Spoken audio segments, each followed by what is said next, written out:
in the last 8. The competitive nature of this particular Asian Cup has been underlined by the rise of Syria and Jordan. So while the Saudis are only playing for pride, they could be of real nuisance value to the Blue Samurai, who do need a win to be absolutely sure of finishing top of the group.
Ladies and gentlemen, please start for the national anthem of Saudi Arabia. السيدة والسادة الجمهور التاسع النشيد الوطني لمنتخب السعودية.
Two regional heavyweights with very differing agendas. Japan looking to win the group to ensure a quarter-final with host Qatar. Saudi Arabia playing for pride and to avoid the ignominy of finishing the tournament without a win or indeed a point.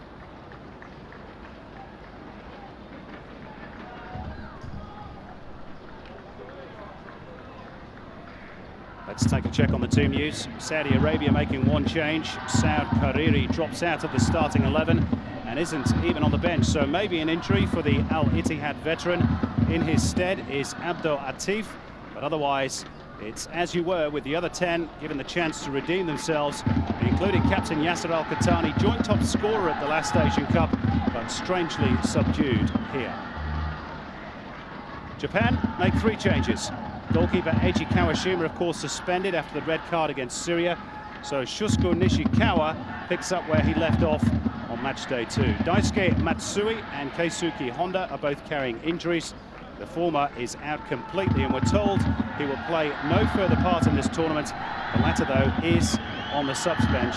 So Yosuke Kashiwagi, an attacking midfielder from Ottawa, gets just his second cap, and Shinji Okazaki gets his first start at this Asian Cup. The referee is the best in the region, 3 times Asian Referee of the Year, Uzbekistan's Ravshan Ermatov. His 2 assistants, compatriots Abdul Rasulov and Rafael Ilyasov. And the 2 captains, Makoto Hasebe of Japan and Yasser Al-Khattani of Saudi Arabia. Conditions here, near perfect, temperature of 20 degrees, a little bit cloudy. Not many fans in the stands. A lot of the Saudis have gone home. Japanese don't travel in great numbers, especially such a great distance. And there's Alberto Zaccaroni, still unbeaten as Japan coach, even though that record has looked a little precarious at times at this Asian Cup. And Nasser Al-Johar in the Saudi job for the 4th time, but for how long?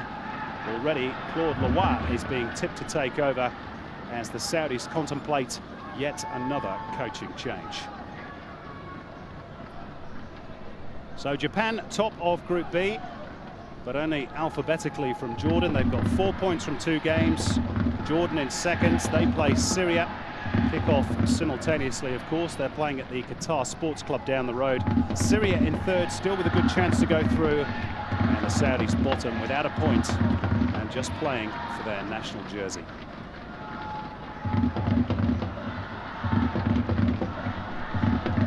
I don't think there's a team in this tournament that hasn't done the huddle pre-game. It's almost obligatory these days. So it's the Saudis that will get us underway before they head for home in 90 minutes' time. Will Japan be heading for the last 8?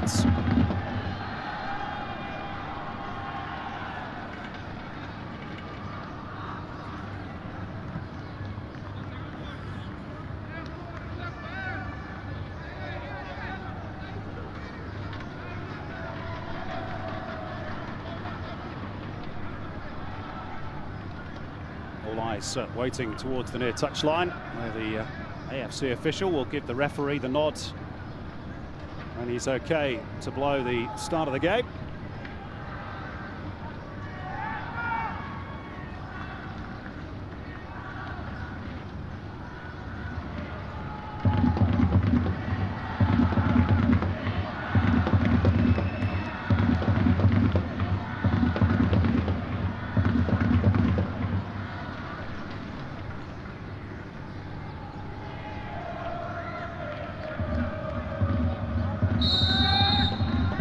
Saudi Arabia versus Japan here at Al Rayyan, and Jordan versus Syria down the road. 3 teams for 2 places, but Japan are in the driving seat. You fancy them to finish the job, Andy Harper? Well, you'd almost be mad not to back them in from here, but strange things can happen. And 2 of the big subplots to this match. Will the Saudis fight hard for their reputation, which is in tatters at the moment?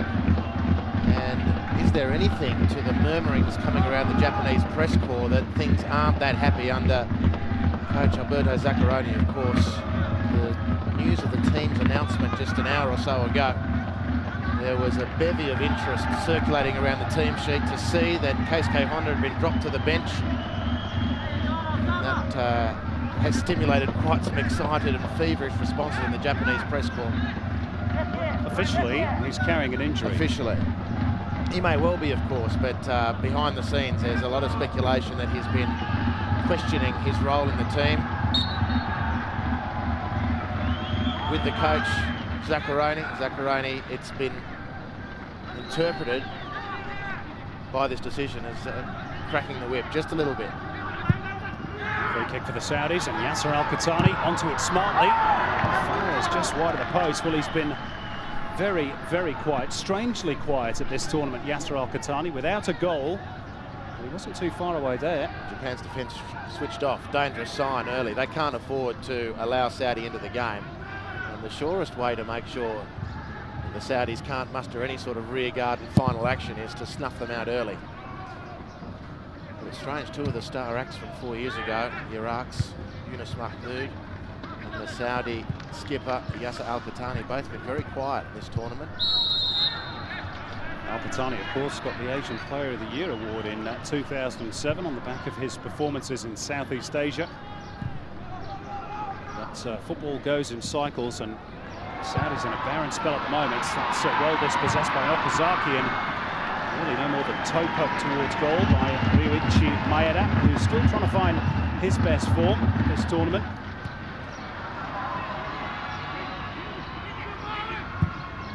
That's twice Japan have now dispossessed the Saudis in the space of a few seconds. Perhaps that warning shot across the bows from Al-Khattani has woken them up. Yeah. Thankfully for them, might have only just taken that. Sorry, Sean. Kagawa's touch. Endo. Well, they're certainly putting the pressure on now, Japan, which is what they need to do.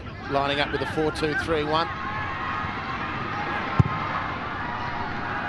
Oh, that's not overly convincing defending by Sama Al-Harbi, with Okazaki sniffing for the opportunity behind him. They've been terrible in that part of the football field for 2 games and 3 minutes now.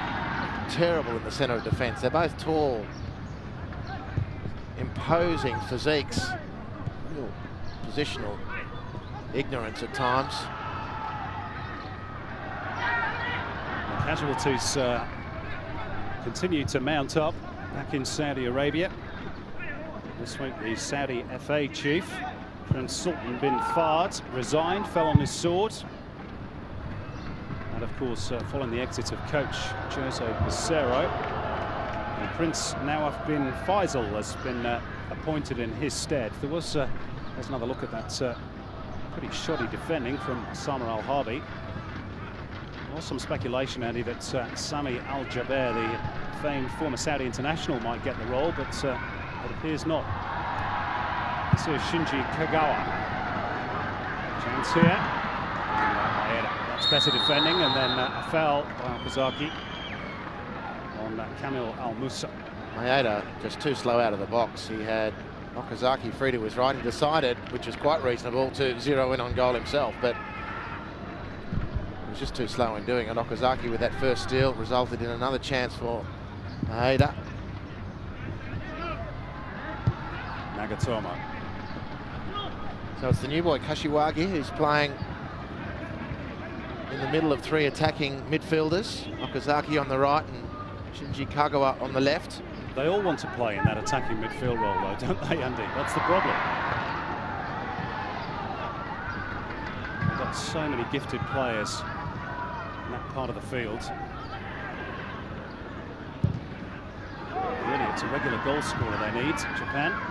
And that really would be the finished product.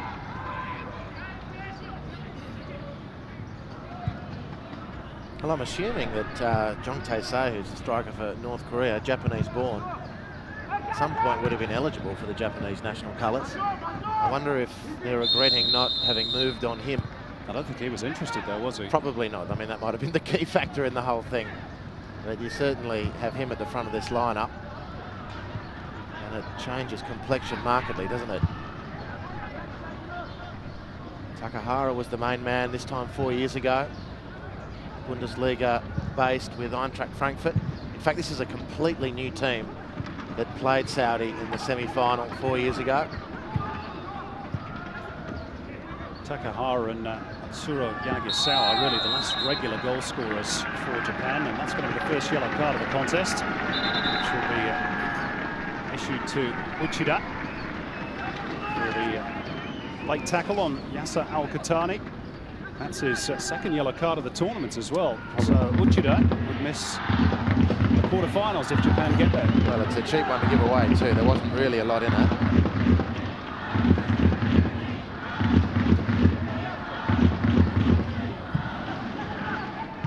Free kick taken by the player dubbed the baby Maradona in Saudi Arabia, Mohammed Al-Shoud. This is Ryuichi Maeda. Endo to the feet of the new man, Kashiwagi. Plays that attacking midfield role for Ottawa Red Diamonds. Just his second cap tonight. Ogawa happy to settle for the throw-in.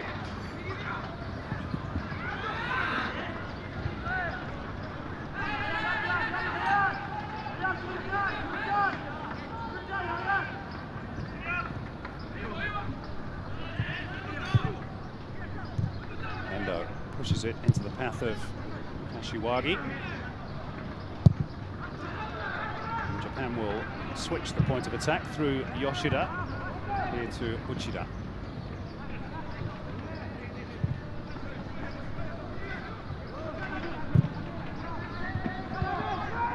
Nagatomo. Now Kagawa. Been in super form for Borussia Dortmund. Now Okazaki onside, surely must score. Shinji Okazaki. Japan have the lead in the 8th minute.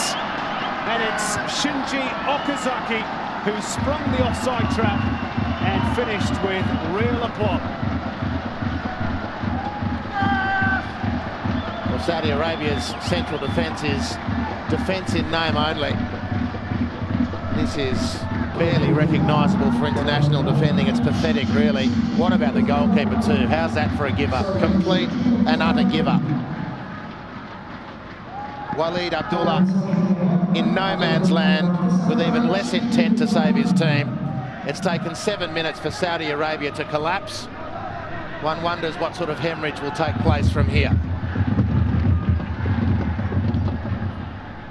Goal number 19 for the national team for Shinji Okazaki. And from Stuttgart in the German Bundesliga. We've had this conversation before, Andy. I think he's the most natural goal scorer they've got in the squad, Japan, and yet both Zaccheroni and Takeshi Okada before him have been reluctant to start him. We keep asking that question of the Japanese press corps, and it's almost like he's a lucky charm off the bench. And so long as they know he's going to score goals off the bench, let's not risk the fact that the goals might dry up if he's a starting 11 player. It's a bizarre logic. And that seems to be the prevailing wisdom. He's got the start today, and let's see if he can put it together for 90 minutes. There's nothing to suspect he won't be able to, particularly against this Saudi team, which is going to go through the motions. We hope that's not the case, but the signs early are that that's what will happen here. Clearly their supporters have deserted them, Andy. There were thousands of Saudi fans who hopped just across the border to support their team, but it appears from the very small gathering here this afternoon that most of them have opted to go home. The Sons of the Deserts, as they're nicknamed, or at least one of their nicknames, have been deserted. Exactly, well, the Green Falcons have been plucked.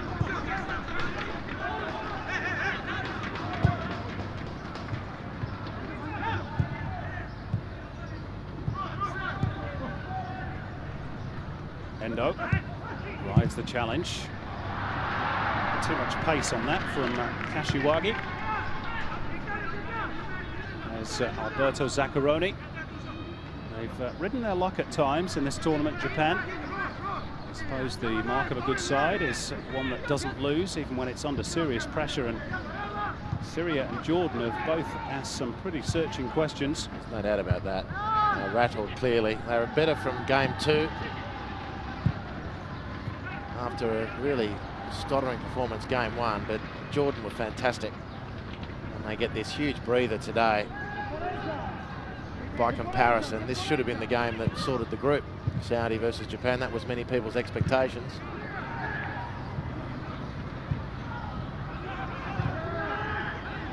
Bit casual from Nagatomo. A look for the striker. Hazazi. Yoshida tidying up. Yoshida asking for a handball, but there was no way it was handball. This is Kamil Al-Musa.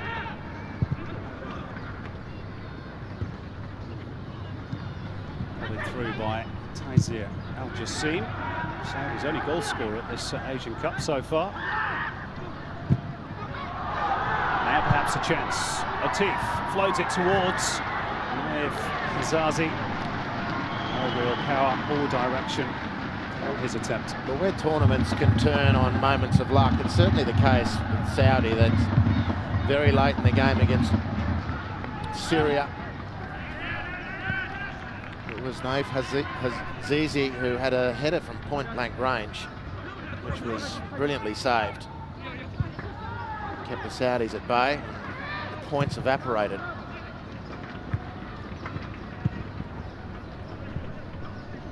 Al-Shub gives it straight to Sabe. Now Endo. Japan playing all in royal blue this afternoon. They're looking for a second goal here. Okazaki has a second goal. He is on fire in the opening quarter of an hour at Al Rayyan, and the Saudis have been cut to ribbons defensively once again. Just too easy. Ridiculously easy. People are expecting cricket scores against India in this tournament. The likelihood is it's going to be the 3 times champions of Asia who are providing nothing more than cannon fodder here at Al Rayyan. It's an expert header. Keeper got very little on it. The defence breached too easily. Twice now.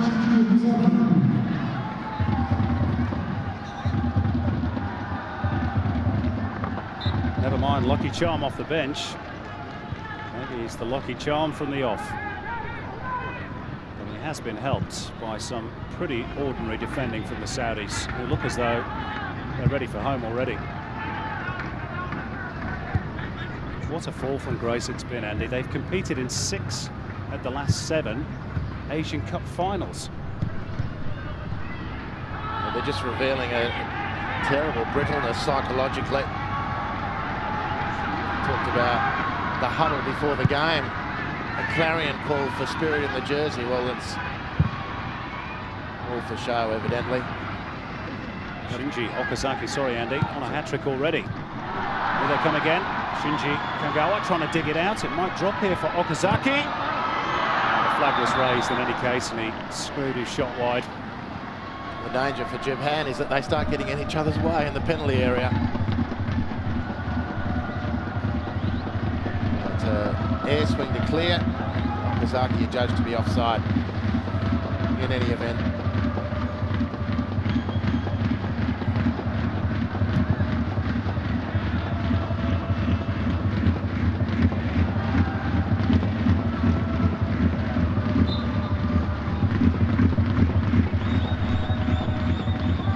Well, Saudi Arabia, such a proud footballing nation,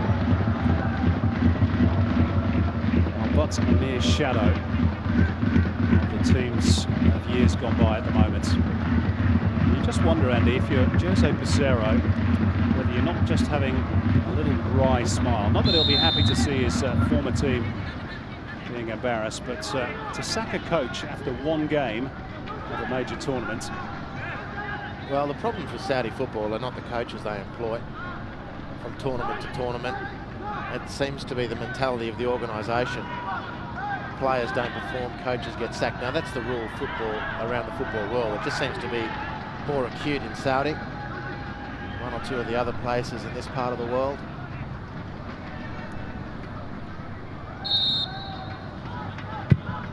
Free kick for the Saudis. Could they get back into the contest? That'll be a goal kick. Now, news of a goal at the Qatar Sports Club, and Syria are 1-up against Jordan. Interesting. So the way things stand in Group B, it will be Japan and Syria to go through to the last 8.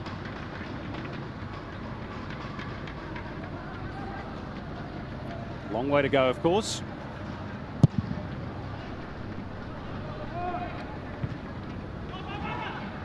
Keep you posted on events at Qatar Sports Club.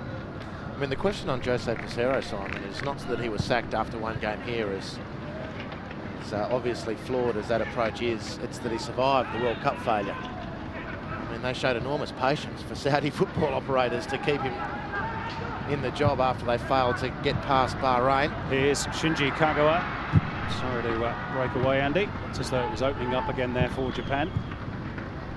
I mean, they had that Bahrain playoff tucked away in their back pocket into injury time at home and somehow contrived to lose.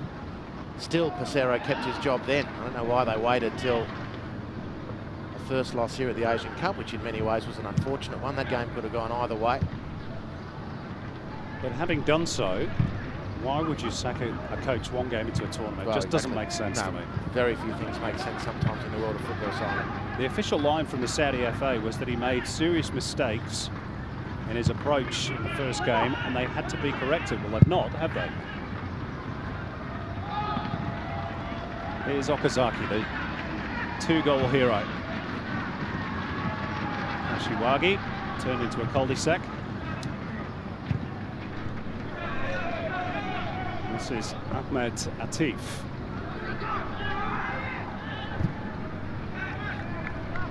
To Abdullah Shuhail.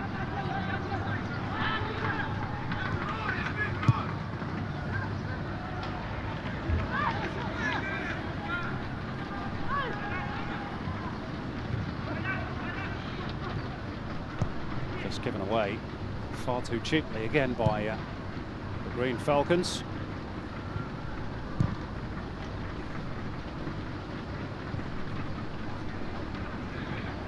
Yoshida.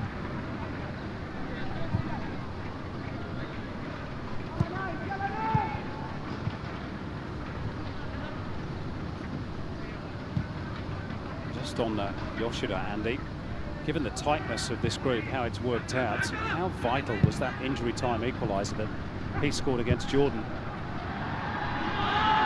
Turning point for Japan. Here they come looking for a third.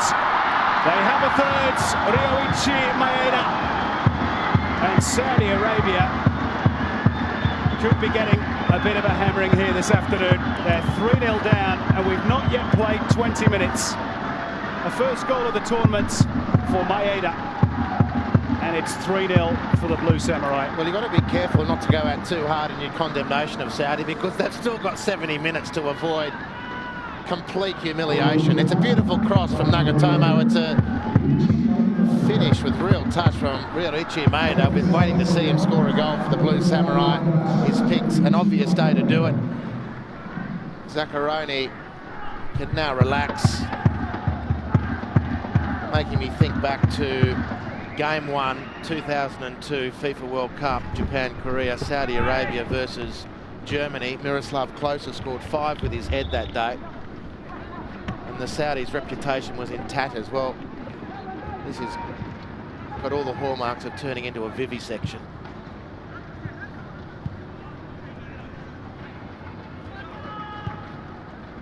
Well, credit to Japan. They can only defeat the opposition that's in front of them.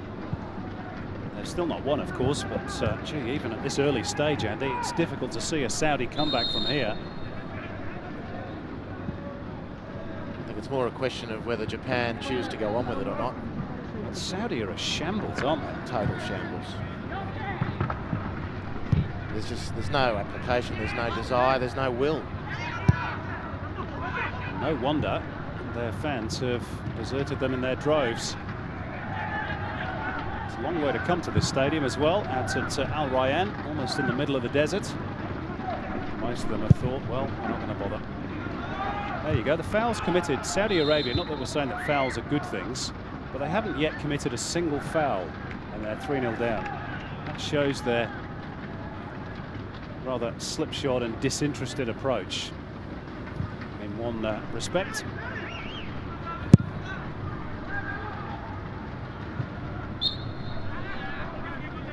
Japan, by contrast, have committed 9. Well, this will be a measure of Japan's professionalism from here. There's no way they can lose this game now if they remain even remotely switched on. There's another turnover. Sniper sniped. He being Yasser Al-Khattani, of course. That's his nickname. He's not been provided with too many bullets, though, at this tournament. This is Al-Shub. That's a better ball, and goalkeeper Nishikawa gets a good strong punch to it.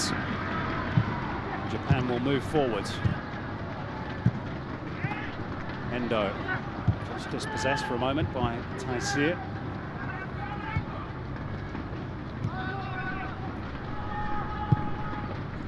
It almost feels like training ground practice match at the moment, doesn't it? It's a pre-season practice game. And it's first team against reserves. Yeah. Here's Okazaki. Just about cut out by Abdullah Shuhail. Ahmed Atif. Al-Qatani.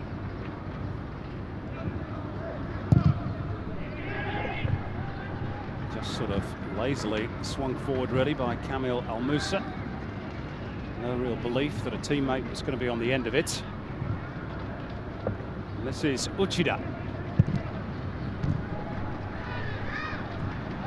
It's up by Shinji Kagawa. Around the outside. Again, way too easy. Play by Abdullah Shuhail. They survive on that occasion, Saudi Arabia. You wonder about the commitment of the Saudi team. They're still walking out of their own penalty area.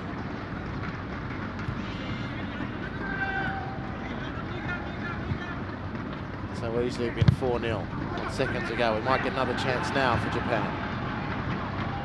Look at the amount of space the likes of Kagawa has got in midfield.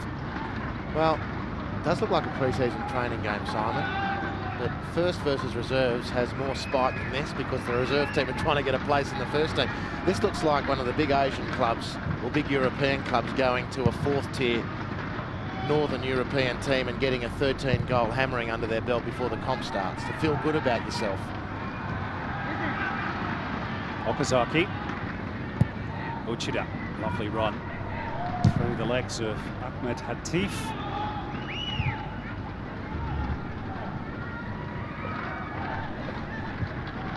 Asabe, square for Endo. And Japan just playing at will here. Uchida. It's a bit more committed by Kamil Al-Musa. But it's Uchida who is penalised. Devastating for Japan that he's going to be ruled out of the next match with a game the way this is unfolding. Pick up any yellow cards. It's doubly painful.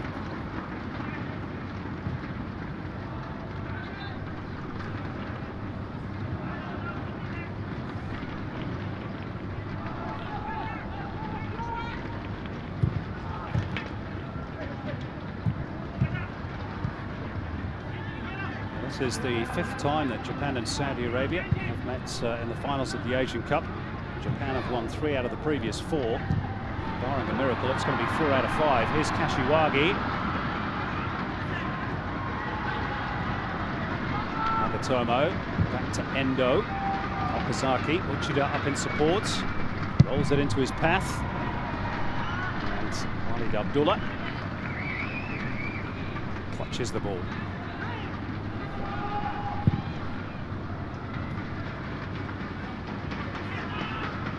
This is Taisir Al-Jassim.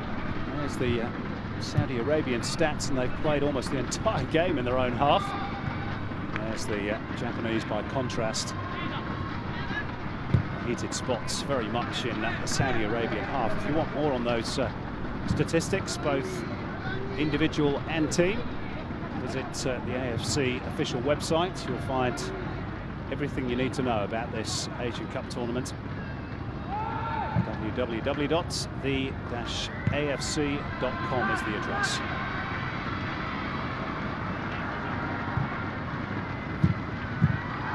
Going pretty heavy at Kashiwagi, beautifully controlled. Here come Japan again. Okazaki, time to measure it up. And the volley from Captain Hasabe didn't really get hold of it. No, it didn't sit for him. The looped cross gave the Saudis, even the Saudis, too much time to get back behind the ball. This is resembling a shooting gallery at the moment, however. This is headers and volleys, isn't it, on the beach? Yeah. And that was an attack or two ago. Shuhail heading clear. He's got a bit about him, Shuhail, the number 2. If he can get in a team that has some momentum, he's a good overlapping fullback. Well, at least that's a test for Nishikawa, one that he passes. Decent strike from Taisir Al-Jassim.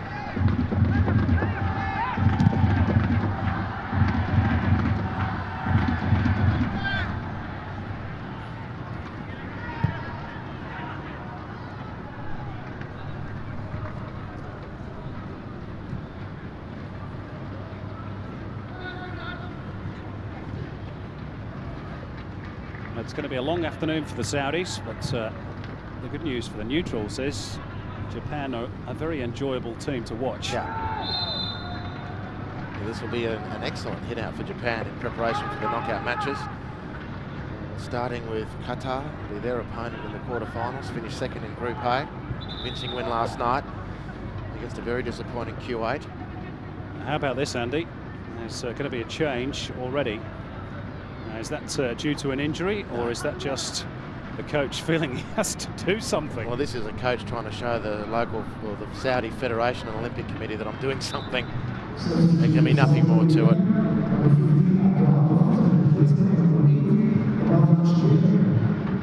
It's almost a game being played in reverse, isn't it? 3 goals in the first 20 minutes and a substitution. Manaf Aboshker is the new man from Al Ittihad back in his homeland. He replaces Abdo Atif. Midfielders both.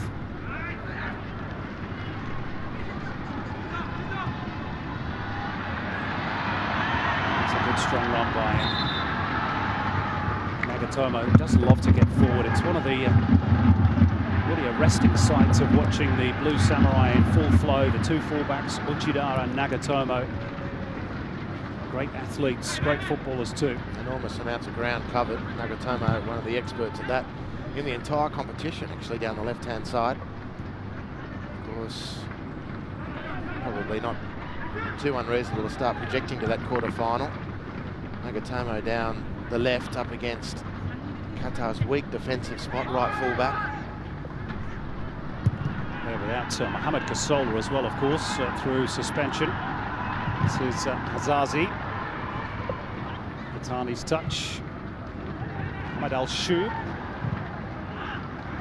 Into brick wall that was Uchida, who will gallop forward.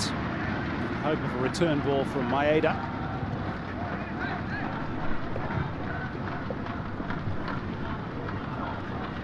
Instead it's Nagatomo.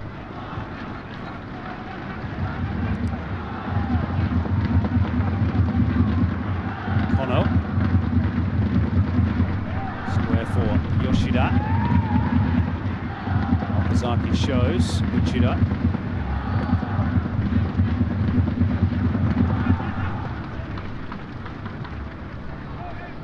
Patient build-up from Japan. Almost everybody behind the ball for Saudi Arabia. Eventually, Hasebe was a little bit hurried as we passed the half-hour mark, and the good news for Saudi Arabia is it's 11 minutes since they conceded.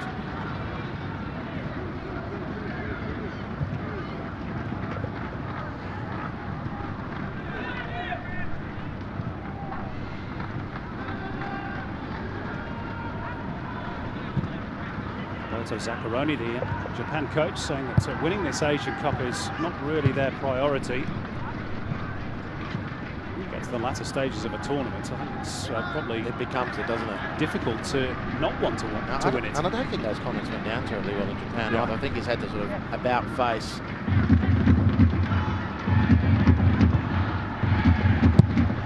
Very winnable quarter-final up against Qatar next. And then you're really at the business end of the tournament.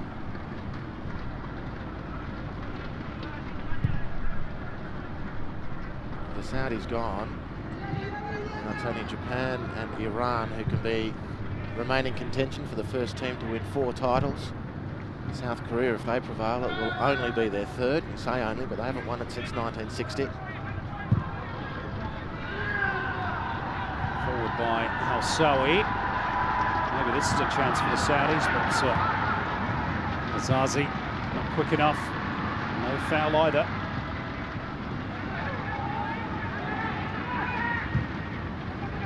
Uchida, look at the room for the fullback. Plenty forward for Japan. Oh, it's a disappointing cross. Okazaki would have been offside anyway. It was a lazy play from the striker, even though the cross was poor. Okazaki had just drifted aimlessly into a very offside position. He's got 2 goals to his name, clocked up 4 Ks already. And what I can tell you, Simon, after reading through a lot of these statistics, an average speed of 8.2 Ks is probably faster than anyone's been running on average through the tournament. Now, I know it's only early days, that will probably flatten out as the next hour of football transpires. Nevertheless, it is what it is. As we say, full credit to Japan. They have simply steamrolled the Saudis. Maybe they've got a chance here. Kamil Al-Musa behind Yasser Al-Khattani. This is Atif. Drilled across low and hard. At least they get the shot away. Through Mohammed Al-Shub. A bit better pressure. Taisir Al-Jassim. Again, long-range drive. And again, comfortably fielded by the goalkeeper. Nishikawa, tremendous impression he's made. That was a difficult one to make stick so comfortably. Japan's goalkeeper came off the bench, of course, with that hugely controversial send-off. Kawashima in the Syria game. His first effort was to try and stop the penalty from Firas. He came close to doing that, and from that point on, with the goalkeeper part of a 10-man team that had to overcome Syria, he was excellent. And the early signs here, albeit against a Saudi team which has pretty much put the cue in the rack already. Nevertheless, he's made a couple of tidy saves. That last one in particular, he made look very easy. Yeah, looks ice cool, doesn't he? Nothing phases him. He's almost got that, and I mean this in the nicest possible sense, that vacant stare that some goalkeepers have. And you sometimes need that in such an important position. Yes, I know what you mean, and I agree with you. Some people would call it focusing. That's probably a better term. Not the goalkeepers' union onto me. Beautiful touch to break his Asian Cup 2011 duck, Uechi Maeda. He's had a few chances before today.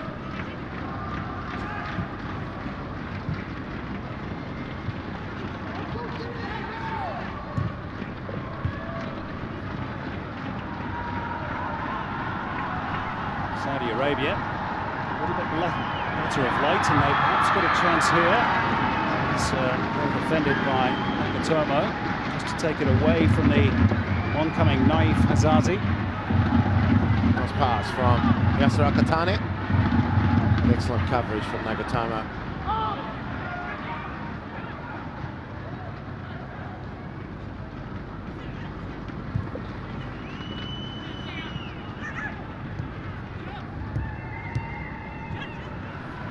Shuhail, maybe a try from here. Well, more positive signs though for Saudi Arabia. The only issue is, Andy, it's taken them 35 minutes to get involved. Well, I think he's worth watching. Shuhail, I'm not sure he's a great right fullback, but he's certainly a good right attacker. Cutting inside on his left foot there.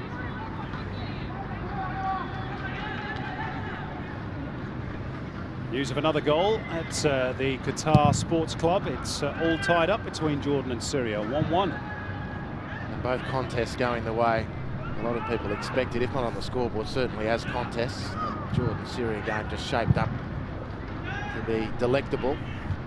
This always had the concern about it that the Saudis were going to collapse. Collapse they have.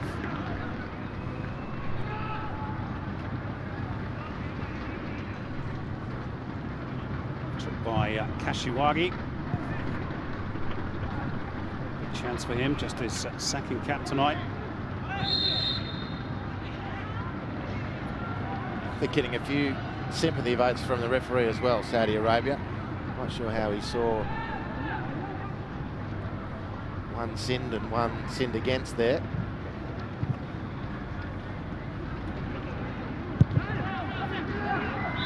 By Kamil Al-Musa, but offside against Naif, who is rated one of the best young strikers in Saudi Arabia.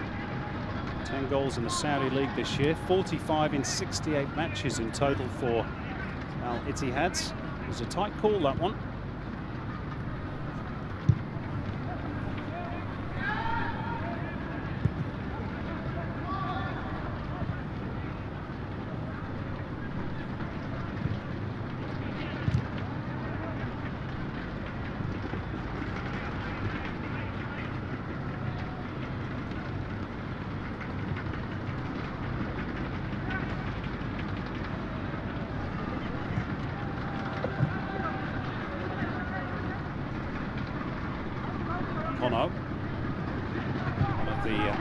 older hands in this Japanese side. The age of 27. Average age of the Japan squad is just a touch under 25.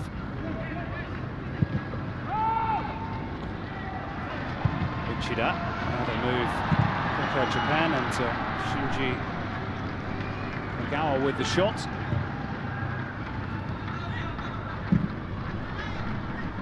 Endo battling with Naif.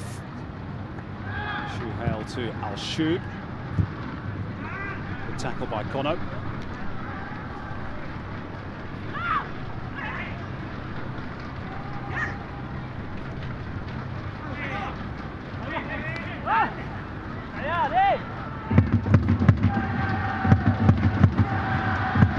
Never going to trouble. Leads Abdullah from that range. Plenty has this afternoon already.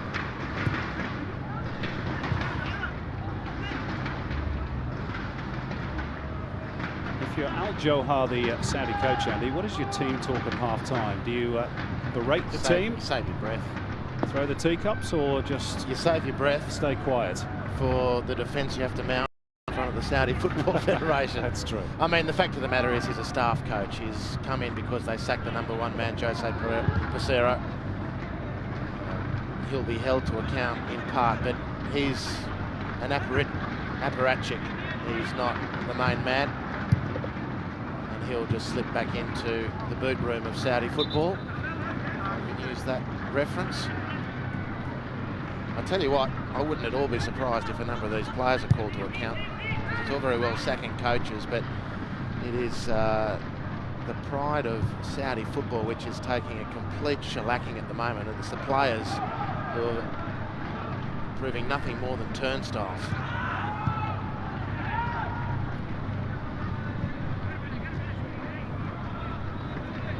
The coaching merry-go-round certainly can't help, though. They've gone through 5 since the 2006 and I think Cup. one of the issues, you have to be careful, because you have to be inside the belly of the beast to understand it better. But I think it would be fair to speculate that too many players for Saudi hide behind coach failures.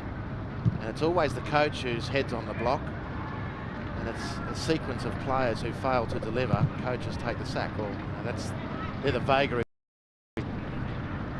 Patience is going to run out with some of these guys before too much longer, you'd reckon. Unless, of course, they're completely untouchable, and that might be part of the culture as well.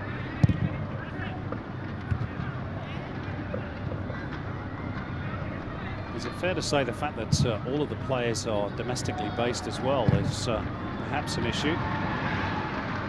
Very, very few Saudis go overseas to play, not even in other countries in the Middle East. I can only remember Sami Al-Jaber, who went to England briefly, so they don't get experience of other cultures. The Japanese side, of course, is full of players who play all over the world.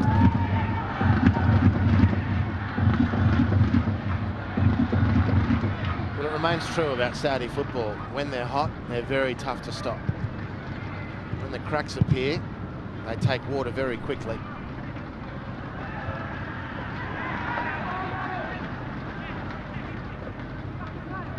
And their fans know it. That's why they've abandoned in massive numbers. I mean, all the newspaper talk at the start of the tournament was how there was no hotel rooms left because of the number of Saudi nationals who'd come for the tournament. There's a few now. They're going like hotcakes. Ahmed Al-Shub, second place in the Asian Player of the Year award back in 2006. Really very slight, but one of the most gifted midfielders in Saudi Arabia. Most of his teammates who's struggling this afternoon.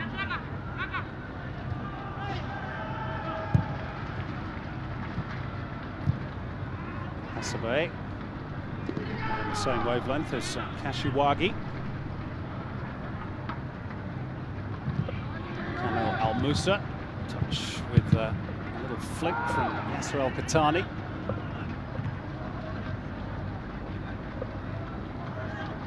Now Ahmed Atif can find some room. It's well played. Abdullah Shuhail wants to measure the cross. Partly cleared by Kono. The drop here for Kamil Al-Musa. Now the substitutes, Manaf. Shinji Okazaki showing some desperation there.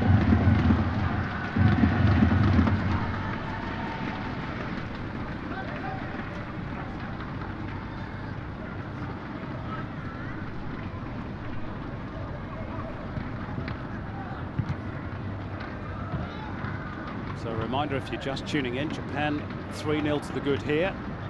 In the other game, it's Jordan 1, Syria 1, a result that would be enough to put Jordan through to the last 8, where they would face Uzbekistan. Well, the possession stats have just gone in favour of the Saudis, but they've been ripped apart again here. Shinji Kagawa must score. He's taken the ball too wide. And the Saudis are spared, for now at least, from conceding a 4th goal. Just ripped apart when the Japanese are in the mood. Well, their centre of defence is like a wet paper bag. Credit the goalkeeper, he made it at least difficult for Shinji Kagawa. His touch took him too wide, chance dies. Walid Abdullah spreading his lanky frame to good effect.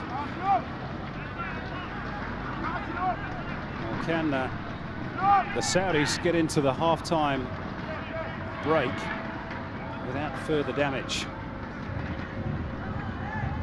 Japan always dangerous from set pieces, we know that. No Honda in the team, so Endo will deliver towards the near post. And again, poor marking by the Saudis. Maeda had more time and room than even he realised. Here's the foul that was conceded on Shinji Kagawa, the free kick that followed. 2 free men in blue.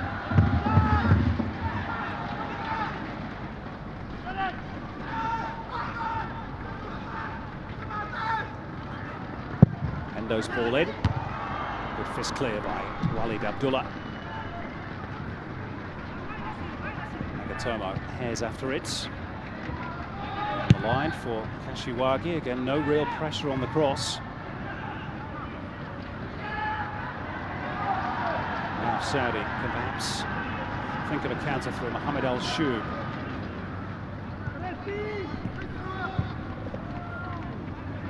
Yasser Al-Qahtani to Taysir Al-Jassim. Naif Hazazi. Abdullah Shuhail. As we move into injury time at the end of the first period. Just the 1 minute to be added.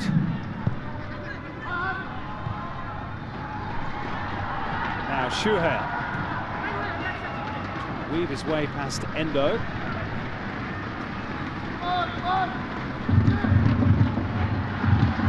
Yasuhito Endo has got rid of the cobwebs from game 1, which is almost the best news for Japan's cause. Touched by Naif Hazazi. Dug out by Yasser Al-Qahtani, but couldn't find the space. Taysir Al-Jassim with another effort from long range. And some good desperate defending by Japan. And a late rally from the Saudis on the cusp of half-time. Belatedly. Changes at half-time for Saudi, we'll wait and see. There might be a new coach by the second half.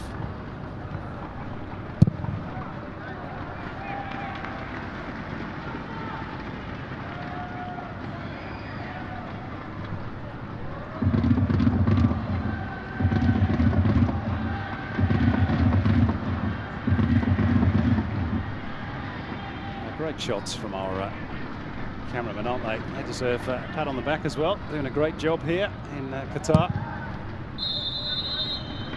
Sadly, the same can't be said for Saudi Arabia.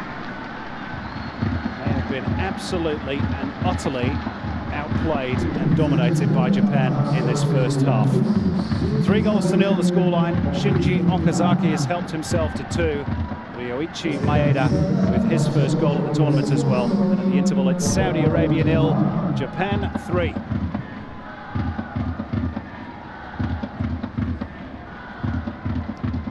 Well, Andy, no doubt that Japan are en route to the last 8 against Qatar. They played brilliantly first period. Yeah, they did, and I agree with your call, Simon. You can only line up against the opposition that presents itself. Saudi have presented very little opposition, but Japan, to their credit, to their professional credit, they've continued about the business as best they can.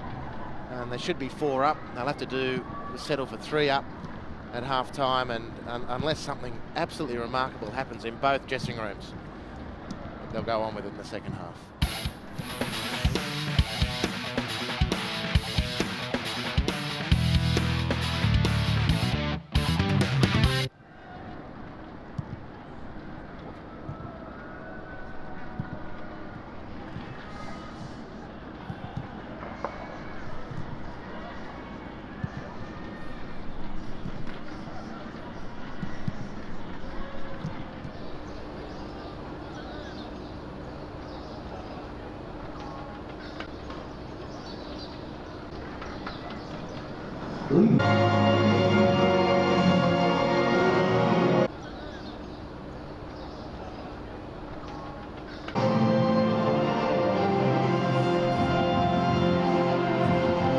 So, on paper, at least at the start of the tournament, it was a clash of the heavyweights, but of course all the history over the last week or so meant that it was pretty much a dead rubber for Saudi Arabia. Not so for Japan.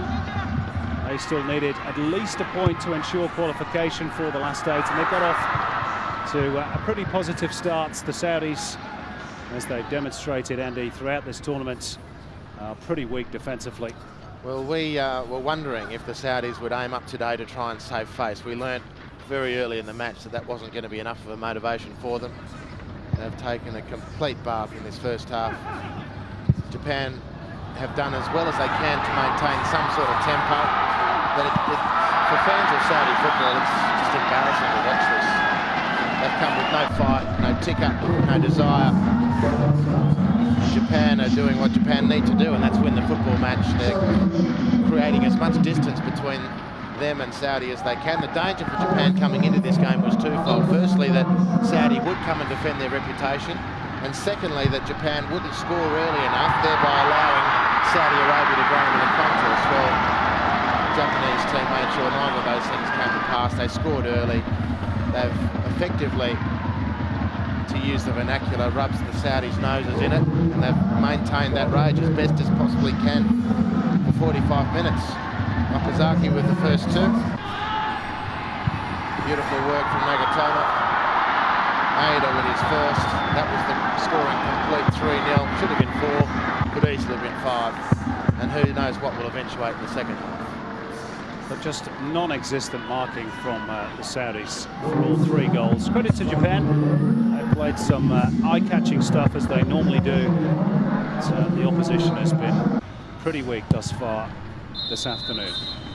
Saudis, of course, heading for home, and it looks like that cannot come quickly enough for the team known as the Green Falcons. A very proud footballing nation, 3 times former winners of this Asian Cup, like Japan. Well, there is only one team that's going to go further at this tournament, and that is the Blue Samurai. So there we go, 13 shots on target in the first half, and well, they're evenly split pretty much, and the possession too, but statistics sometimes only really tell half the story, and the story of this first half is that Japan were completely and utterly dominant, and they lead by 3-0 at the interval. A very easy team talk for Alberto Zaccheroni, less so for Nasser Al-Jahar. Back with the second half from Doha very shortly.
Welcome back to Al Rayyan.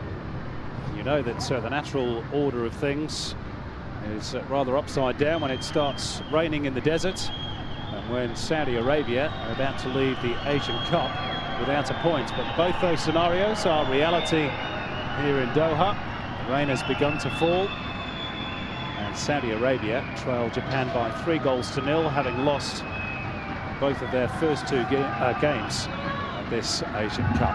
Japanese fans are happy enough. They're heading for the quarterfinals and a meeting with the host, Qatar. Alberto Zaccaroni's team talk will have been rather easier, you'd imagine, than Tassir Al-Johar.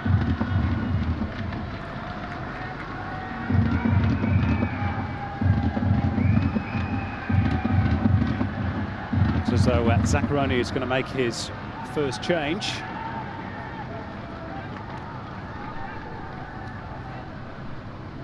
And he's taken off the double goal scorer, Shinji Okazaki, and will replace him with a defender, Masahiko Inoha, who is making his international debut, the defender from Kashima Antlers. Actually appearing in his second Asian Cup. He was a late replacement 4 years ago for the injured Ryuichi Bando, but didn't play. So this is his first appearance at a major tournament for the Blue Samurai. And it's Japan who get us back underway at the start of the second period, kicking from right to left, and with a very comfortable advantage. Andy Harper. Huge advantage. An unbeatable advantage, you'd reckon. Very interesting at half-time. It is customary almost for both sets of substitutes to stay on the field and warm up. Well, that's what the Japanese did, but there was not a Saudi player inside at half-time. The entire squad in the dressing room. Only one change made. Come on top of the change made on 28 minutes. Zizi has come off, the number 9. Yep, and he's been replaced by Motaz Al-Mosa.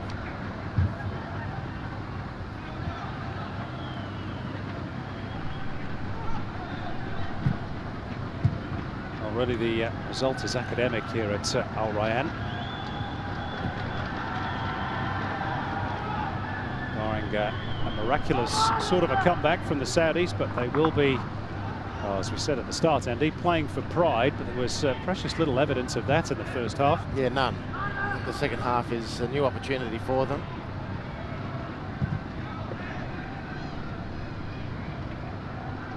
It'll be a victory of sorts if they can not concede another goal in this second half.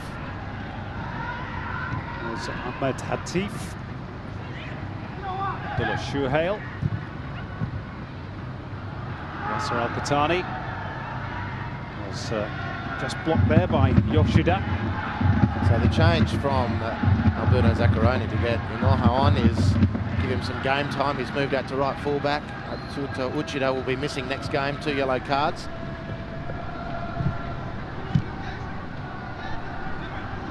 Uchida has pushed up into midfield. Nagatomo remains on the opposite flank. Here he is on the ball. Now Okazaki's still out there, Simon, so it's Uchida who's been replaced. Shinji Okazaki is out there on the right wing. You're right, Andy. We've been given duff information by the 4th official. Obviously got his 9s and 6s confused. A little bit of dyslexia. Never mind. No harm done. It's a straight swap. It makes more sense. You'd be pretty filthy if you were Okazaki, being dragged at half-time on a hat-trick against pretty lukewarm opposition. Well, I must say, when you reported that news, which was relayed to us by officialdom, I did start scurrying around to have a look and see exactly what was what. Wouldn't have made sense at all. Kagawa. 1-2 with Maeda.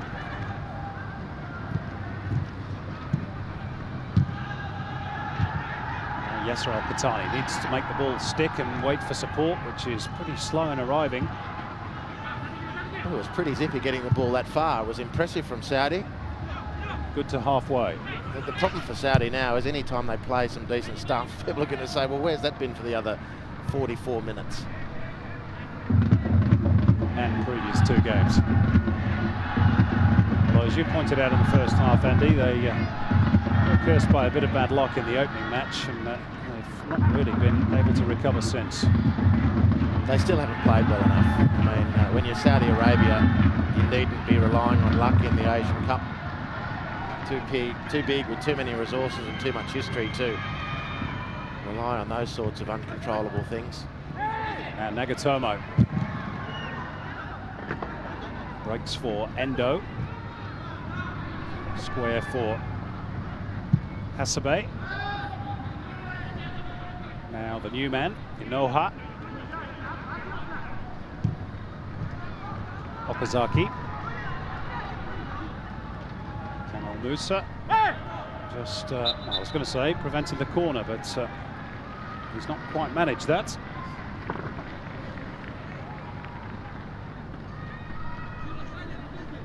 Ball clearly over the line.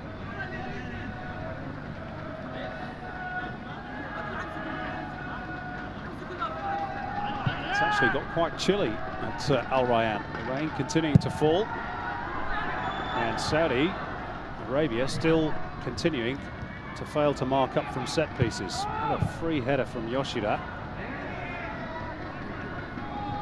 Bit of a defender's touch though. Well, the idea was right. Shinji Kagawa had lost his footing on the greasy surface.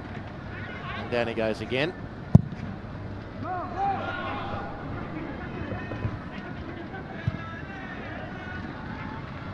Endo.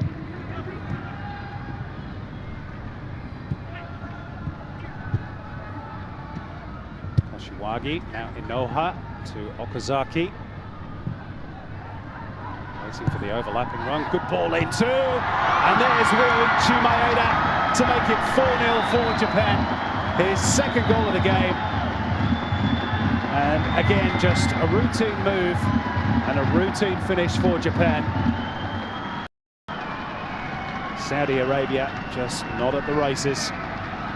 Well, completely routine for Japan. 2 goals for Ryuichi Maeda, 2 runs to the near post. Okazaki linking with Inoha. It's a beautiful cross. But who's tracking the run? Well, evidently no one.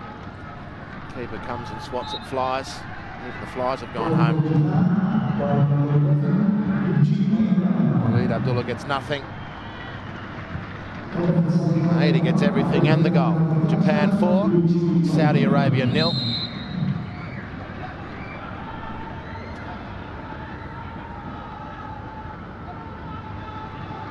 Well, it took them 8 minutes to score in the first half, Japan. It's taken them only 5 in the second. It's an incredible scoreline, really, given the intense rivalry the two have shared down the years.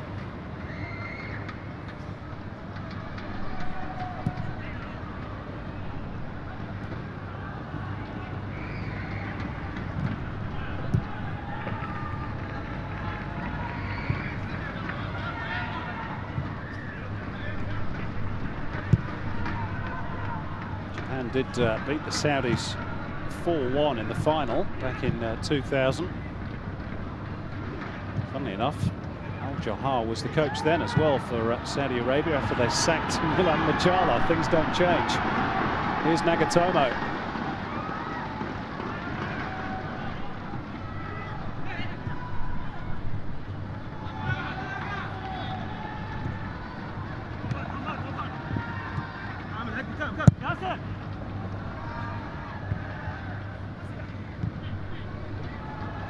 Was left a little bit short for Kono. He's done ever so well.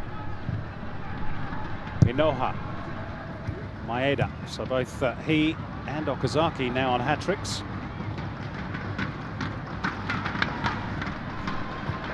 I think we've only had one at this Asian Cup thus far, from Ismail Abdulatif of Bahrain against India, as we watch again Maeda's simple finish, really.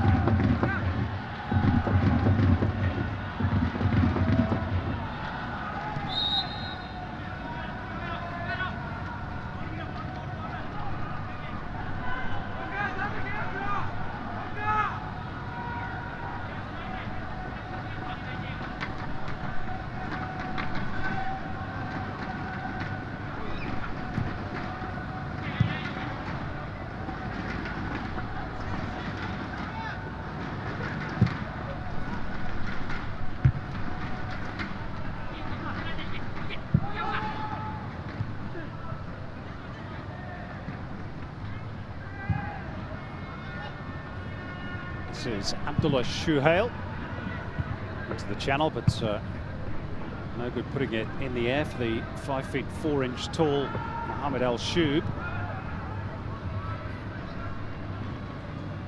Atif. Mana turning it back to his central defender, Osama Al Harbi, now Al Musa, Al Shub. Too quickly at Al Qahtani. Bagawa digs it out. A little bit congested in the centre circle. Qahtani invited to run, but too heavy. Well, we referred to the Saudi humiliation at the 2002 FIFA World Cup at the hands of Germany, with so many Japanese players now playing in the Bundesliga. You wonder if any of that ruthlessness is going to rub off on the Blue Samurai. Okazaki, Shinji Kagawa, both up front or thereabouts, both playing Germany.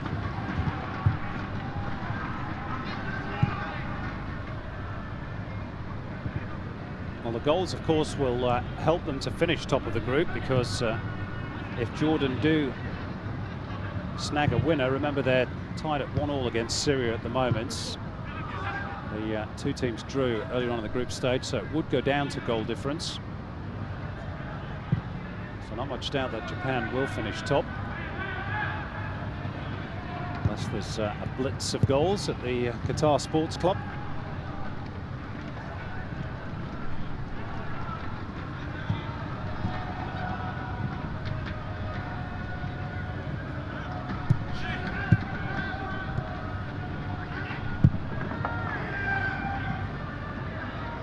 Al Qahtani just feeding off scraps.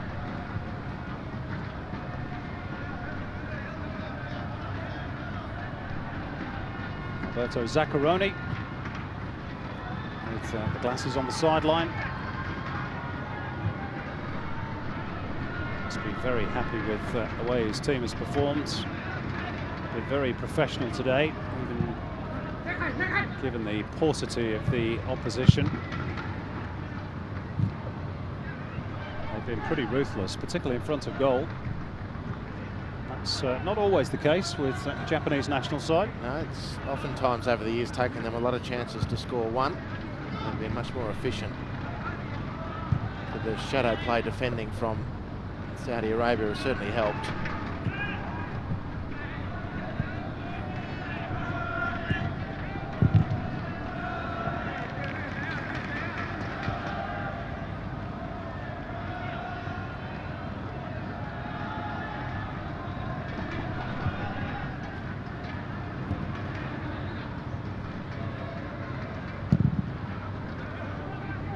Played up towards halfway by Walid Abdullah.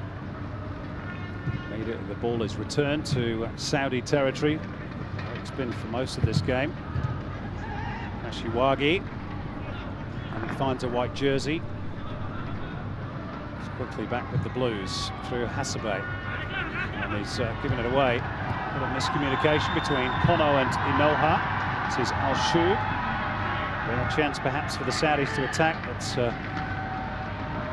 again, all too easily dispossessed.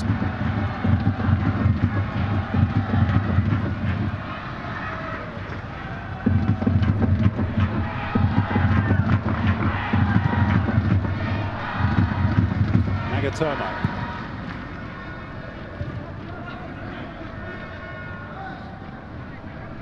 Yoshida.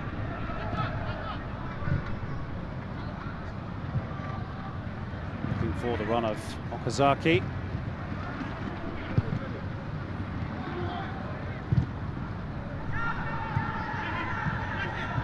Al Qahtani to Kamil Al Musa.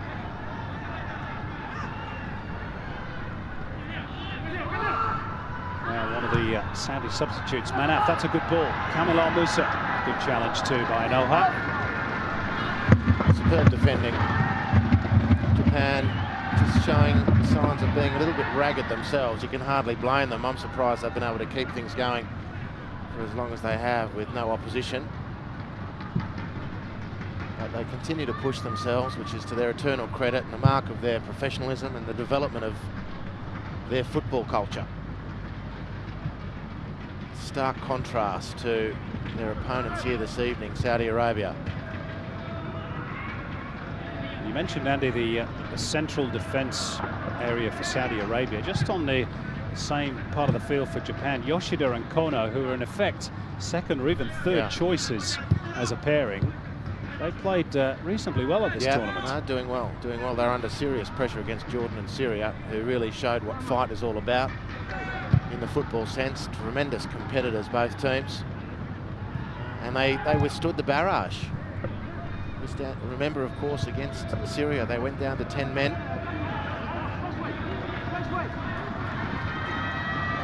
Nagatomo has shrugged off Shuhail. Waiting at the far post is Okazaki. Eager for the chance of a treble.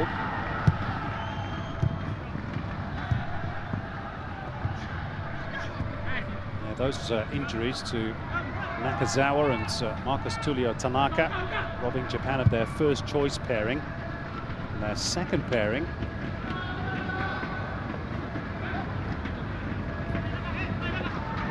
Makino and Sakai, both had to go home injured as well. It's unprecedented, really, to lose 4 central defenders. And even a 5th, Iwamasa has been struggling as well. Yes. Well, Maya Yoshida has looked every bit international footballer. He's done a terrific job. This bloke just continues to go and attack and dribble and run and overlap and cross. Fabulous. On the other flank, Inoa has been impressive in his international debut.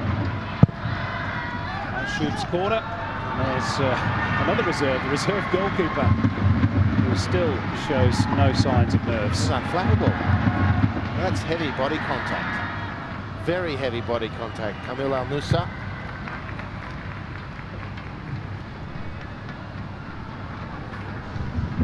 To use the Aussie vernacular hops, no worries.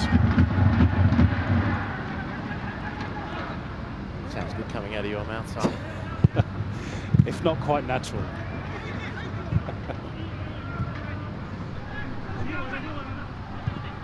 Yoshida. Okazaki. They build again down the right. Inoha's ball in. Dealt with on this occasion from Osama Al-Harbi. It's really pouring down here at Al Rayyan. I think they only get, what is it, Andy, 9 days rain a year in Qatar? Yep. So we're told. So we're lucky then. Yes, indeed. I've seen the complete spectrum of Qatari weather. The man to whom you just referred, Daiki Iwamasa, is about to come on, Simon. Zaccaroni just rotating things, giving players some game time. Very important that he's got options going into the quarterfinals. Players get injured. Daisuke Matsui is on his way back to Japan this evening, we're told, because of his injury. That's a pity. Huge pity. He was a real eye-catcher in the first 2 games.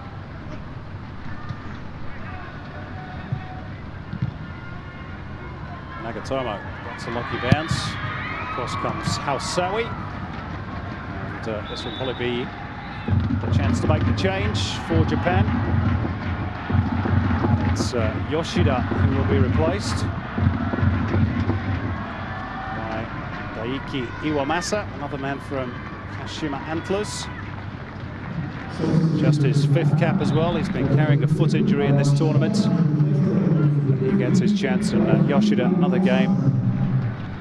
Another very composed performance. Now Jordan have taken the lead against Syria. So that will put them on 7 points, along with Japan at the top of Group B. So Syria need to score twice if they're to advance.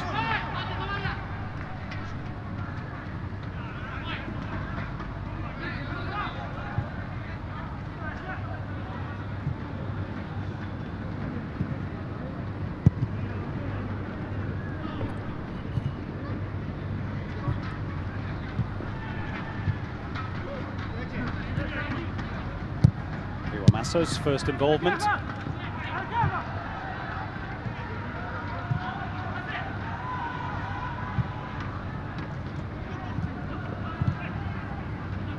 Yasuhito Endo. Nagawa is just looking for Nagatomo to run into the channel corner results nonetheless. Chicago is one of the players who hasn't really aimed up this evening. Great chance to make it 4-0. Couldn't convert. He's just been half a yard off the pace. And that's not a damnable offence given the circumstances at this game, but Japan will need him firing if they're to go all the way. Saudi Arabia have been weak on crosses. They defend that one okay. Greatest delivery from Endo, in fairness.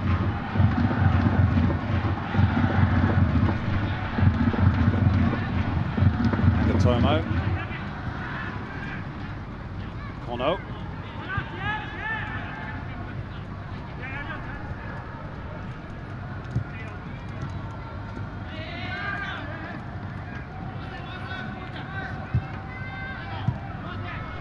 Kashiwagi. Good ball. Inoha. Outside of the boot to Kagawa. Beautiful stuff right by Japan. Shot blocked. Still they come away by Abdullah Shuhail. Now Mohammed Al Shub will try and set something up for Saudi Arabia. There's just nothing on, is there, for the Green Falcons? Yasser Al-Qahtani playing virtually on his own up front. It's not been great movement from the Saudi captain either. No. He's just captain of a very disappointing cast this evening. Story's all about Japan. The recriminations for Saudi football, if they haven't already started, will reach huge times post-match.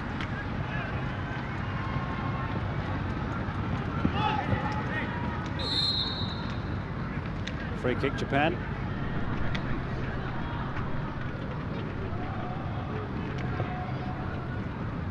Just a reminder that Jordan leading Syria 2-1. So as it stands, it's Japan against Qatar in one quarter-final and Jordan against Uzbekistan in another. Group C to be decided tomorrow.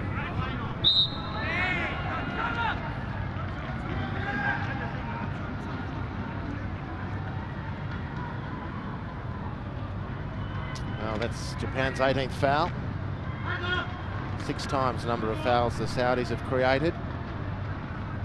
I think that's a pretty fair reflection on the levels of desire demonstrated by both teams this evening.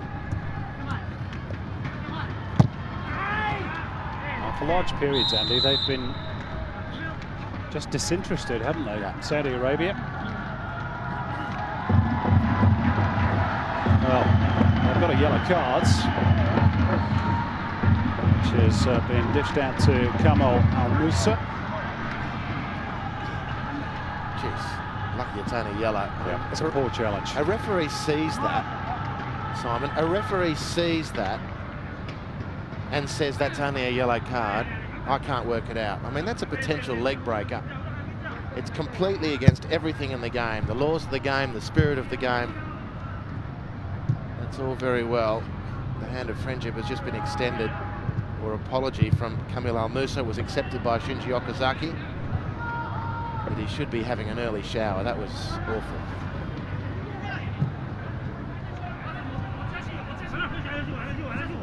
Perhaps they were listening to us berating them for the lack of fouls. There we go, that's 2 inside a minute. Another yellow, this time for the substitute, Motaz Musa.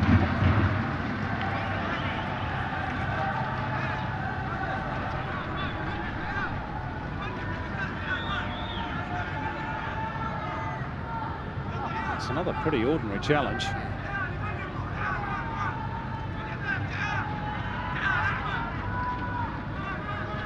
They'll attempt at the ball. And it results in a free kick.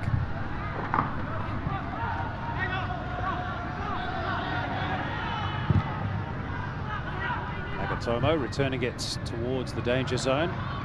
So Kono, the big defender, who's ventured up for the earlier set piece. And even in that situation, now Connor refused to allow the ball to get past him.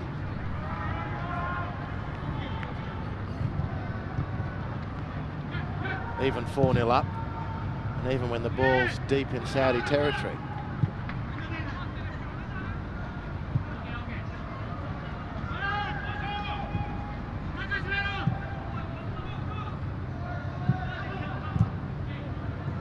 Al-Qahtani out to Taysir Al-Jassim. Back for Shuhail. Sama Al-Harbi along the line for Kamil Al-Musa. And Manaf.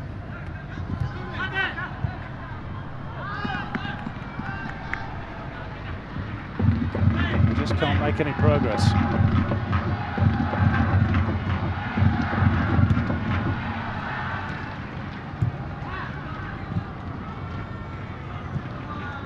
Hassabe.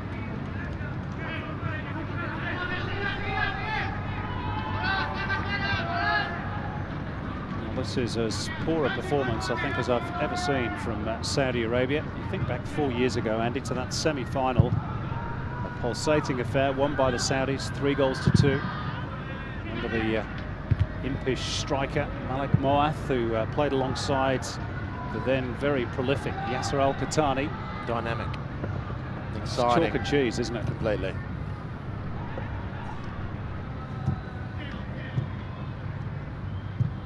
Malik Moath's career, by the way, has been dogged by injury in the intervening years. He is not part of this squad.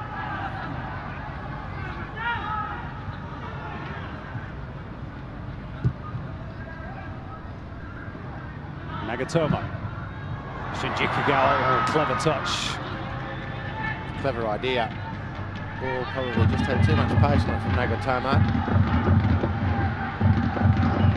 Kagawa looking for the step over touch.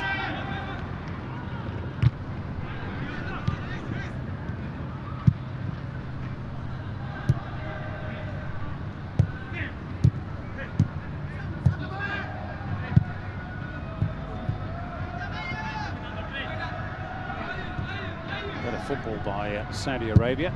They've particularly gone anywhere. Nagatomo with a comfortable header. Nishikawa probably grateful of the work. And it's going to be interesting to see if Nishikawa can hold his place for the round of 16. Here I go again, the quarter-final game. Not done anything wrong, has he? No. I mean, Eiji Kawashima is back and eligible. He's suspended today because of that red card against Syria.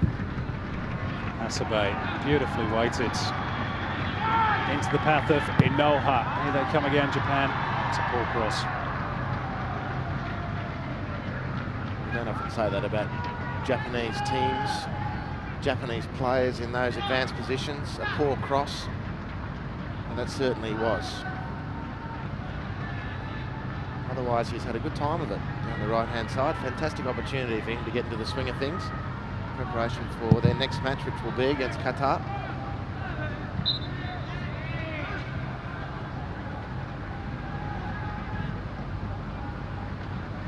Rain's almost monsoonal here now, Simon. Didn't think we were going to need anoraks here. Some of the meagre crowd here in Al Rayyan starting to try and find some cover. Three sides of the stadium open. Abdullah Shuhail trying to make some progress. That's a foul by Kagawa, had his ankles clipped.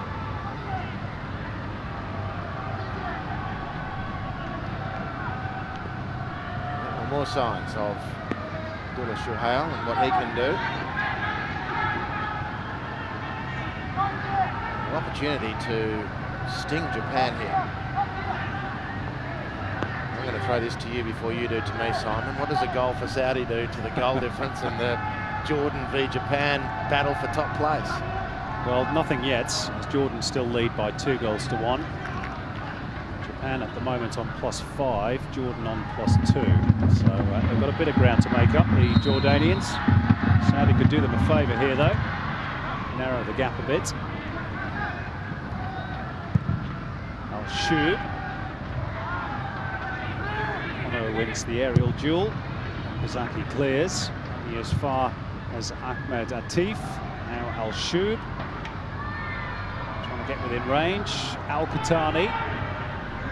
Taysir Al-Jassim.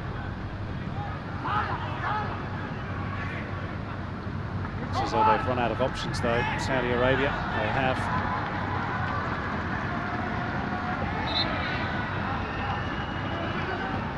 Just not enough creativity. Just bustled off the ball and then a foul conceded on halfway, but Yasser Al-Qatani didn't have the requisite fight to maintain possession. His pocket easily picked.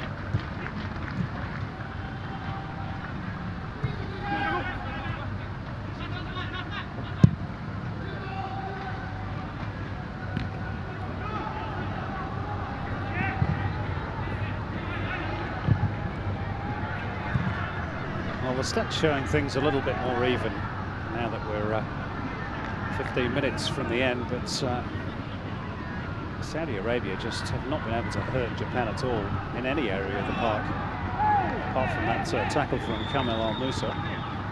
The only damage the Saudis have done today is to their own reputation. It's been a very, very insipid display.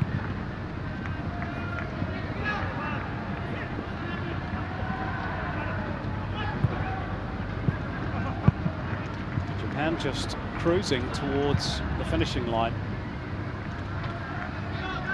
Sterner test awaits, you'd imagine. Qatar's renewed energy and physicality might cause them a problem or two. There's still probably a gulf in class, in fairness.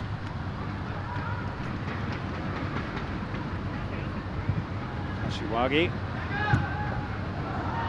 Here they come again. Endo. Perhaps delayed a little too long there, Yasuhito Endo.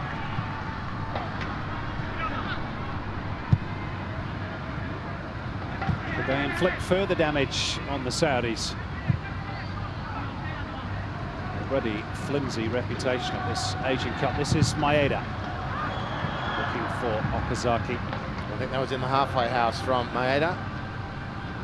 Fancied the idea of a curling shot and then saw the option of the flighted cross.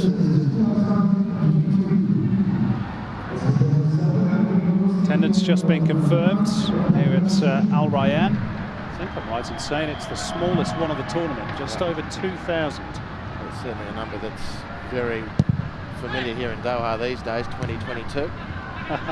Good point.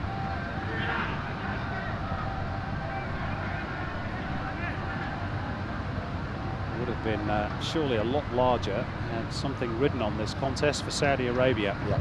Brought a whole army of fans over the border, but most of them have gone back.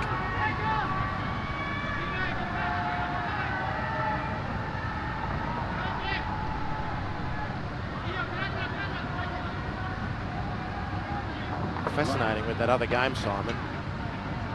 They're yet to be updated, but last hearing it was Jordan 2, Syria 1. Now, Jordan can rightly look back at this group and think, you know what, we were very close to a clean sweep of matches. And if they do finish up going through, because there's still a chance Syria can overtake them, of course, but what a huge achievement that would be. They'll have earned it completely. They outfought Japan if in the end they couldn't outplay them. The better of Saudi Arabia with a stirring performance, and now they've got their noses in front of Syria. And they'll be of more than nuisance value in the quarterfinals to Uzbekistan if that's the way it turns out. Too right.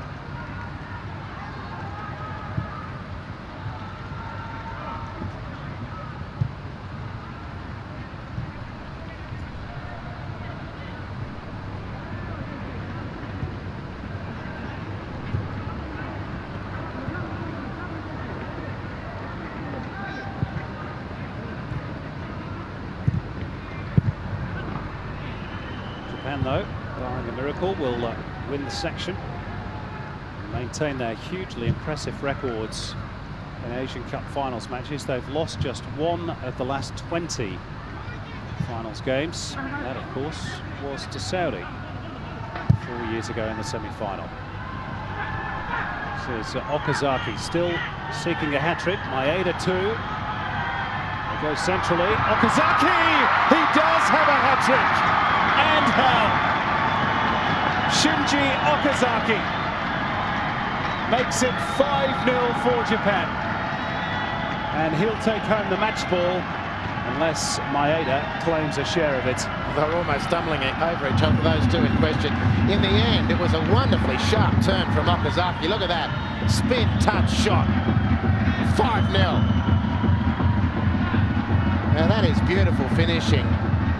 Let's not for a second put any focus on the flimsy Saudi defence, which has been their problem all tournament, but that was expert from Shinji Okazaki. Well, he changed the game for Japan when they were losing against Jordan. He came on to effect against Syria, and he scored a hat-trick here against Saudi Arabia. It's been an excellent tournament.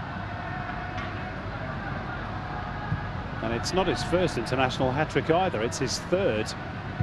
Scored previous trebles against Togo and Hong Kong, but this one will probably mean a bit more being as it is at a major tournament. 5-0, and the Saudis have been absolutely flogged. And this is the heaviest defeat by any team at the tournament so far. Even India, when they conceded 5, managed to score 2 at the other end. Well, I don't want to get into the business of preempting things, but I can't see India being as flimsy in defending their honour and reputation as a football team as Saudi have been here today. They're nowhere near going to be good enough against South Korea. They'll get their bodies in and around as best they can. They'll play with more pride than the Saudis have done today.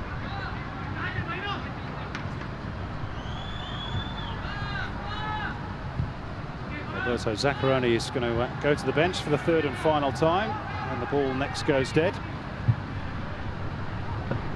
Takuya Honda is another one without a full international cap.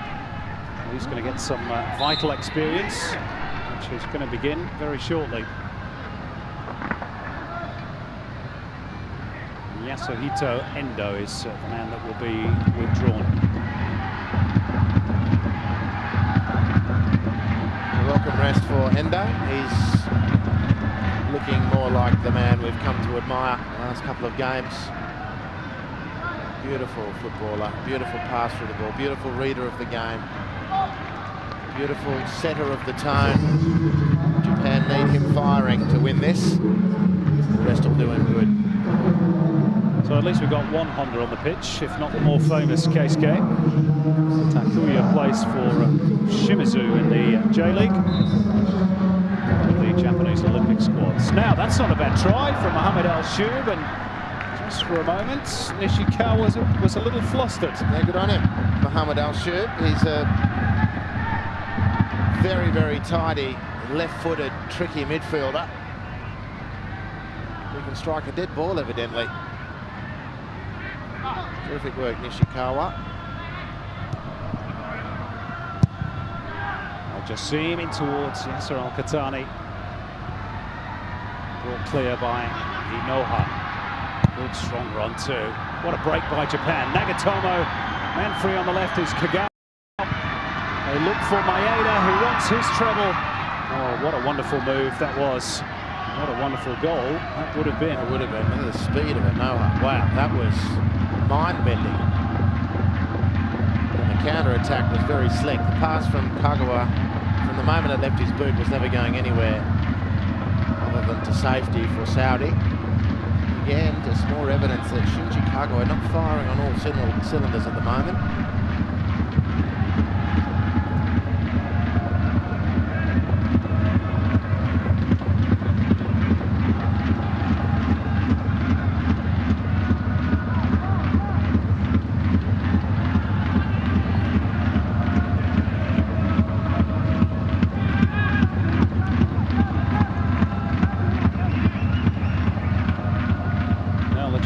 fans trying to create a bit of atmosphere.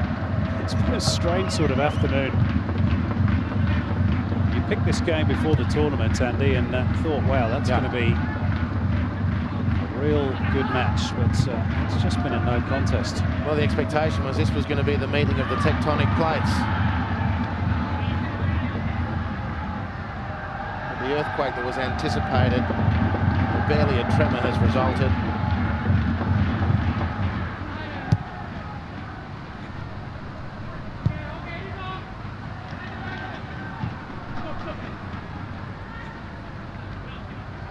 On this evidence, Saudi Arabia have no right to even question the bona fides of Syria or Jordan for a berth in the next round.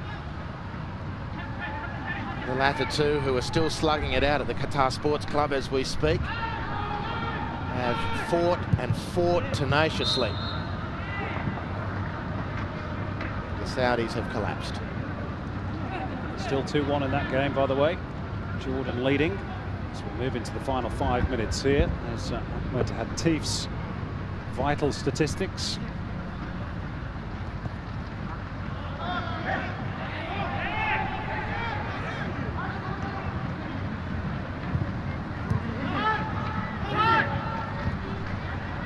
Taisir Al-Jassim, who's perhaps been close to being Saudi Arabia's best, and that's not saying much. I agree with that. He's tried, continued to try, he's had a couple of shots on goal. He and Abdullah Shuhail, we've in the two. Followed close behind by Mohammed Al-Shahoub, who's constantly probed as best he can. But thereafter, it's been very, very slim pickings.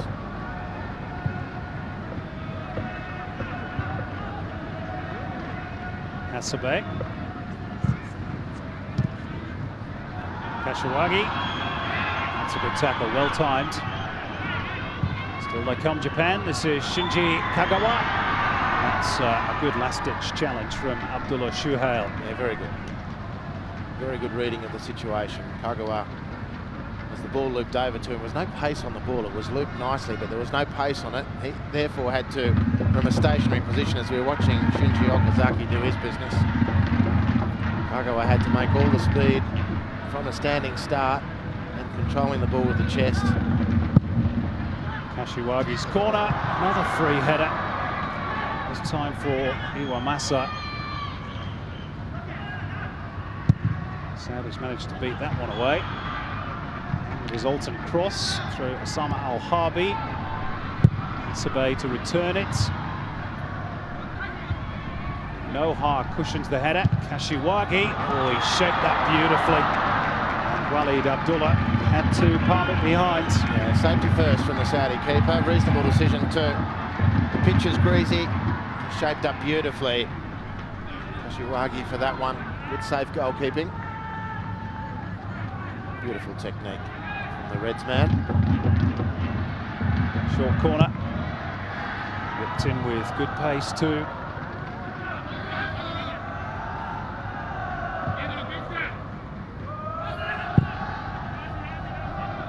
Over halfway by Manaf. Nobody there for the Saudis.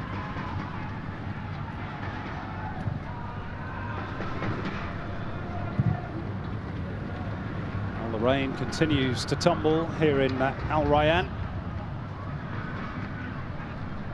Maybe it's the tears of the Saudi fans drifting across the border. Because really this has been a performance to make you weep if you're a Saudi Arabian supporter. Well, they were booed off the field by their fans, game 2. And one can only wonder what the reception's going to be like in Riyadh. Oof. This will quite clearly be unacceptable.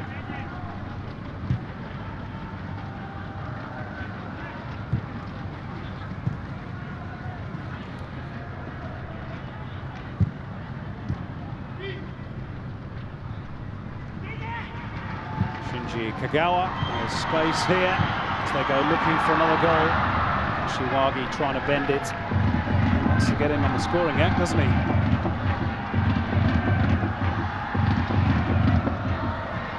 Plays on the left-hand side of midfield normally for Ottawa, Kashiwagi. He has been deputising for the Brazilian Robson Ponte. And apparently been doing so to pretty good effect for the Red Diamonds. Huge reviews in Japan, those who watch the J-League.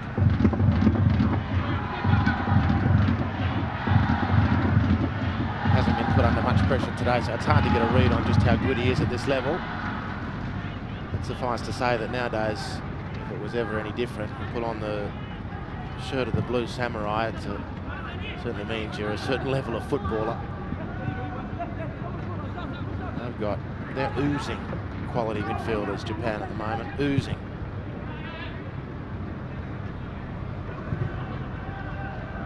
Maybe in Okazaki they've found a goal scorer too. And Maeda, to be fair. Well, he's got his two. The Jubilo Iwata man, prolific at J-League level. Maybe he's broken the ice at international level. The big number 11 for Japan. Here's an interesting thing. Saudi Arabia are about to make a substitute. They were going to bring on Hamad Almontashari, the former Asian Player of the Year. They've obviously decided not to bother. Well, there's one minute to go. Fourth official, Ben Williams, just put up the board. That will be greeted with relief, I'm sure, by the small band of Saudi fans who've stuck it out till the end. They deserve better. Well, it'll be interesting to see what their reaction is going to be. They can't be hanging around to celebrate the team's performance, so maybe to heckle them, because they have been abject.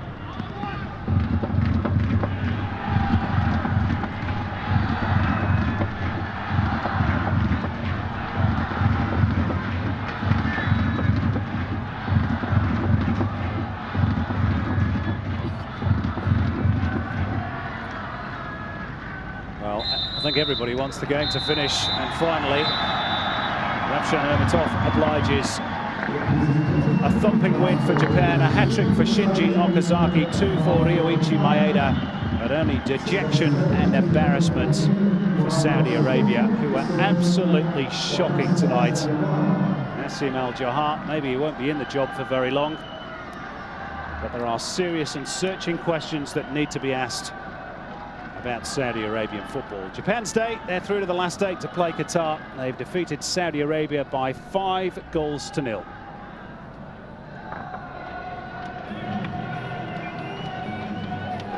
Well, Andy, your assessment? Well, not much can be added to the scoreboard and the story it tells.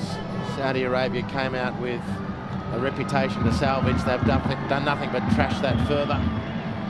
Japan did what they needed to do. They snuffed out whatever threat Saudi were going to pose. They snuffed it out in the opening minutes. They went on with the job. Very professional, very clinical. Wonderful hit out for a team that is going to shorten in the money for champion status of Asia 2011. There'll be some big clashes to come before they can assume that mantle. But all went to plan here for them today. Goals to the goal scorers who need to score them. They've got good defenders. They've got good overlapping fullbacks. They've got good midfielders. And they had a couple up front today in Maeda and Okazaki, who scored goals to finish off the move. So all good for Japan, all horrific for Saudi Arabia. Yeah, Alberto Zaccheroni has got some nice problems now. He's managed to give some good game time to some of his reserves. His keeper has been unflappable. He's found a couple of goal scorers at the top end. Okazaki absolutely delighted with his treble, his 3rd for his country. Ryoichi Maeda chipped in with a couple too. All smiles for Japan.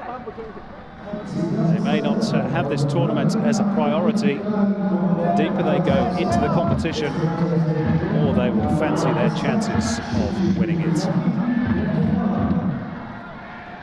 Next stop, Qatar for the Blue Samurai. Next stop, Riyadh and the Inquisition for Saudi Arabia.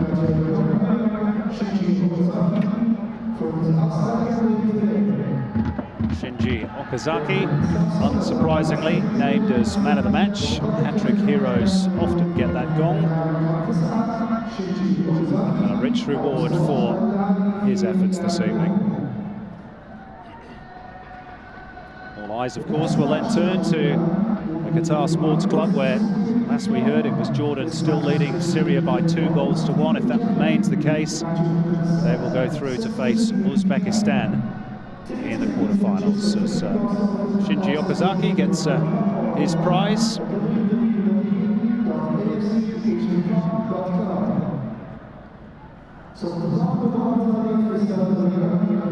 And the Blue Samurai take another step towards another Asian Cup triumph.